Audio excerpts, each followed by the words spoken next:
할렐루야. 하나님의 크신 은혜와 평강이 함께 하시기를 축원합니다. 2월 11일 주일입니다. 오늘도 주일의 은혜와 영광이 우리 모든 성도들에게 충만히 임하시기를 축복합니다. 특별히 오늘은 설 명절 중에 맞는 주일인데요. 하나님께서 우리 믿음의 가정들 한 가정 한 가정 축복하시고 은혜와 성령으로 충만히 채우셔서 행복한 가정 또 행복한 명절 되시기를 주님의 이름으로 축복합니다. 오늘 말씀은 2월 11일 주일의 말씀 마가복음 1장 35절에서 45절까지의 말씀입니다. 오늘 말씀 이를 위하여 왔노라 라는 제목으로 함께 은혜를 나눕니다. 오늘 말씀은 예수님께서 가버나움에서 위대한 치유의 사역 또 축구의 사역을 하신 후에 일어난 일들을 기록하고 있는데요. 35절에 보면 이렇게 말씀합니다. 새벽 아직도 밝기 전에 예수께서 일어나 나가 한적한 곳으로 가사 거기서 기도하시더니 아멘. 가버나움에서 사역을 하셨기 때문에 많이 피로하셨을 겁니다. 푹 쉬실 만도 하신데 주님께서는 새벽 아직도 밝기 전에 이른 아침에 한적한 곳으로 가셨습니다. 여기서 한적한 곳은 에레모스라고 하는 헬라어로 되어 있는데요. 광야와 동해입니다. 아무도 없는 곳, 조용한 곳, 하나님 앞에 단독자로 설 수 있는 곳으로 가셨다는 말씀입니다. 능력의 주님께서 한적한 곳에 가셔서 오늘 35절을 보면 기도하셨다 말씀합니다. 이 말씀은 우리에게도 굉장히 큰 도전을 주시는 은혜의 말씀입니다. 기도가 얼마나 중요한가.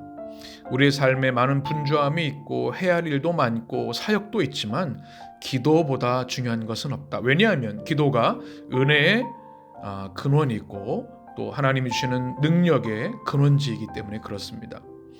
특별히 오늘 말씀에 도전이 되는 것은 이 한적한 곳이라고 하는 것, 이것은 은밀하고 조용한 곳을 말합니다.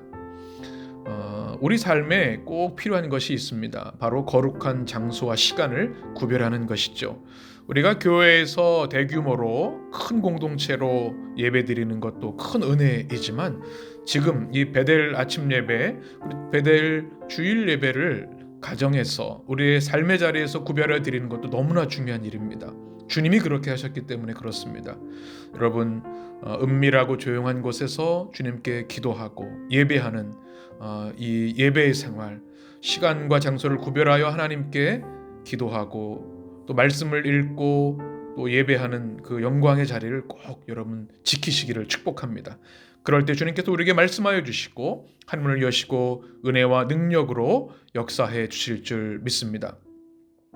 예수님이 기도하시고 계실 때 시몬과 제자들이 주님을 찾아옵니다. 그리고 많은 사람이 주를 찾는다고 보고합니다. 그때 주님께서 어떻게 하셨을까요? 만약에 세상 사람 같으면 예수님께서 치유와 그 회복의 사역을 통해서 많은 인기가 올라갔기 때문에 그 인기를 또 환호를 즐기고 싶으셨을지도 모릅니다.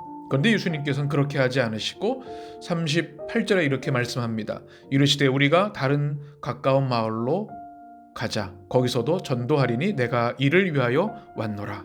주님이 오신 이유를 분명히 말씀합니다. 사람들 안에서 환호를 즐기시지 않으시고 다른 마을로 가십니다. 그리고 전도하신다. 케리소라는 단어인데 이것은 더 넓은 의미의 전도를 말합니다. 광의의 의미이죠. 하나님 나라를 선포하시기 위해서 주님이 오셨다 말씀하고 있습니다.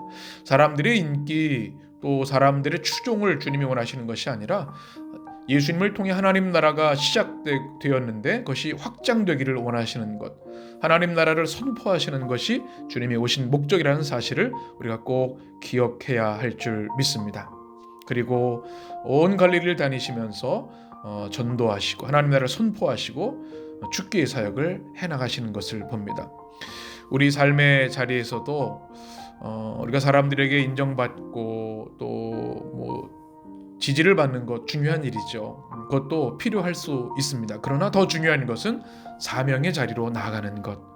우리가 꼭 기억하셔서 환호와 인기의 자리가 아니라 기도와 사명의 자리로 나가는 우리 성도들 되시기를 축복합니다. 이제 나병 환자에 대한 이야기로 40절부터 시작합니다. 한 나병 환자가 예수께 와서 꿇어 엎드려 간구하여 이르되 원하시면 저를 깨끗하게 하실 수 있나이다. 아멘. 갑자기 한 나병 환자가 등장합니다. 그리고 예수님께 나와서 꿇어 엎드립니다. 여러분, 그 당시의 나병 환자의 모습을 한번 상상해 보시기 바랍니다. 피부가 괴사되는 질병이죠. 강력한 전염성을 가진 질병 환자입니다. 그래서 레위기 13장에 보게 되면 사람들과 접촉할 수 없는 사람이기 때문에 공동체로부터 철저히 격리시켰습니다. 그래서 사람들 가까이 가서는 안 됩니다. 그런데 오늘 말씀 보면 이 모든 율법을 깨고 예수님께 당당하게 나갑니다. 간절함 때문입니다. 그리고 원하시면 저를 깨끗게 하실 수 있나이다. 주님의 소문을 듣고서 주님이야말로 내 질병을 낫게 하실 수 있다라는 확신을 가지고 나온 것이죠. 당시의 환경, 또 사회적인 시각 또는 율법을 넘어서 간절한 소원을 가지고 주님께 나오는 이 나병 환자의 모습을 보면서 도전을 받습니다. 우리가 주님을 향해 나아갈 때 어떤 마음을 가져야 할까요? 주님 사모하는 마음, 간절한 마음. 우리가 이 나병 환자와 같은 절박한 마음을 가지고 늘 주님께 나가야 할 줄 믿습니다. 그리고 주님, 저를 깨끗게 해 주십시오. 치유해 주십시오. 이 기도가 여러분의 기도가 되시고 응답이 되시기를 축복합니다. 그래서 주님께서 41절에 보면 불쌍히 여기셨다. 손을 내밀어 대셨다. 그리고 내가 원하노니 깨끗함을 받으라 말씀하여 주셨습니다. 예수님도 율법을 넘어서 사랑의 치유의 역사를 행하십니다. 율법에 따르면 접촉하는 것 금지되어 있습니다. 그러나 예수님 자체가 율법의 완성이시죠. 사랑이 율법의 완성입니다. 주님께서 그를 불쌍히 여기시고 그 얼마나 처참한 삶을 살았겠습니까? 사람들에게 멸시당하고 침뱉음을 당하고 공동체로부터 격리된 불쌍한 삶. 그러나 주님은 그를 손으로 대시고 깨끗함을 받으라 말씀하여 주셨고 결국 42절에 보면 그 질병이 떠나가게 됩니다. 이 얼마나 놀라운 사랑의 치유의 사건입니까? 우리 인생에도 여러 가지 상처, 질병, 또 아픔 있습니다. 사람들이 알지 못하는 깊은 내밀한 고통도 또 아픔도 있습니다. 우리 주님께서 그러나 우리를 치유하시는 분이신 줄 믿습니다. 우리가 간절히 원하기는 주님, 저를 깨끗이 씻어주시고 회복시켜 주옵소서. 이것이 우리들의 기도가 되고 여러분에게 응답이 되시기를 간절히 축원합니다. 그리고 주님께서 이 모든 일들을 통해서 놀라운 축복의 삶을 그에게 허락해 주셨습니다.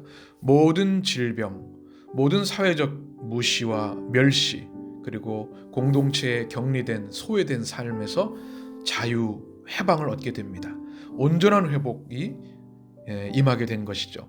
우리 주님은 이렇게 우리 삶을 자유케 하시고 치유하시고 해방시켜 주시는 분이십니다.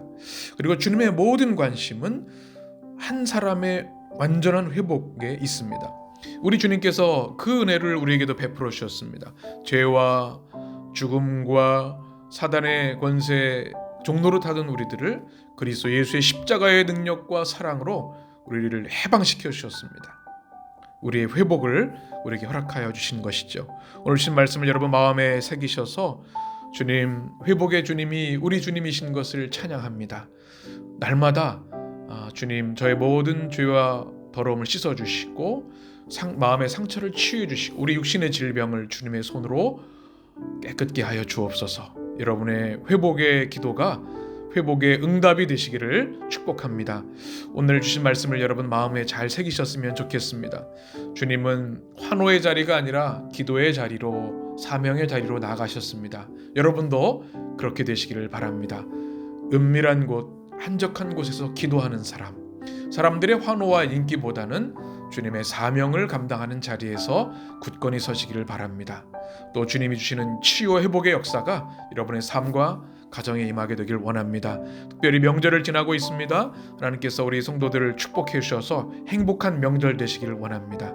또 여러분의 가정을 향한 기도가 있으시죠? 주님께서 영혼 구원과 회복과 구원의 역사, 회복의 역사 주시기를 주님의 이름으로 축원합니다.